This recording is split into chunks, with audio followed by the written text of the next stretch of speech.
Good morning my dear students.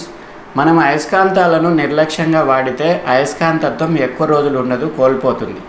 అయస్కాంతత్వం కోల్పోకుండా ఉండాలి అంటే మనం ఎలాంటి జాగ్రత్తలు తీసుకోవాలి అన్నటువంటిది ఈరోజు మనం తెలుసుకుందాం. ఇప్పుడు నేను ఒక రింగ్ మ్యాగ్నెట్ని తీసుకున్నాను, ఒక ట్రైపాడ్ స్టాండ్ని తీసుకున్నాను. ఒక స్టాండ్ను మట్టి వేసి గ్లాస్లో ఈ విధంగా వేస్ట్ పెన్స్తో స్టాండ్ను తయారు చేయడం జరిగింది. పిన్ సొదులకు దారం కట్టి ఈ విధంగా తయారు చేయడం జరిగింది. ఒక లైటర్ను తీసుకున్నాను.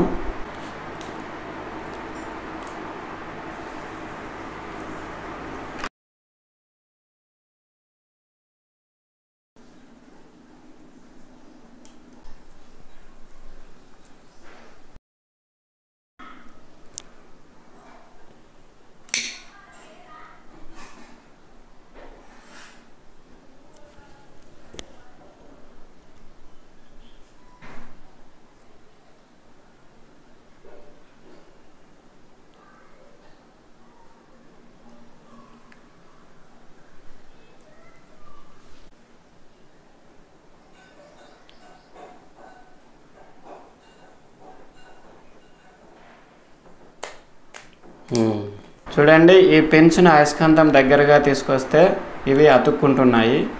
వేడి చేస్తే ఇవి అయస్కాంతత్వాన్ని కోల్పోతున్నాయి. అంటే ఇప్పుడు మనకేం తెలుస్తుంది?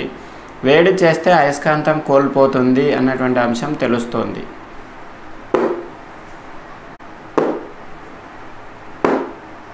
ఇలా అనేక సార్లు మనము ఈ అయస్కాంతాన్ని భూమిపైన జార విడిస్తే అయస్కాంతత్వాన్ని కోల్పోతుంది.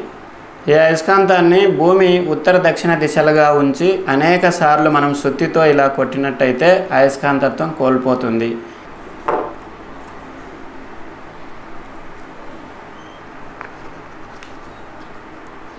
అయస్కాంతాన్ని నిల్వ చేసేటప్పుడు అయస్కాంతం మధ్యలో ఇలా చెక్క ముక్కను అమర్చాలి.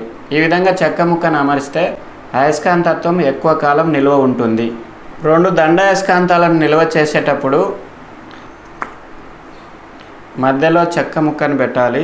తర్వాత అటువైపు ఇటువైపు అల్యూమినియం ప్లేట్లను అమర్చాలి.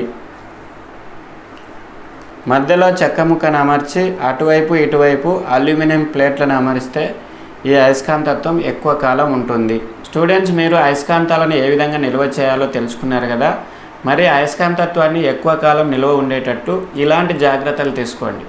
Thank you very much. Bye bye.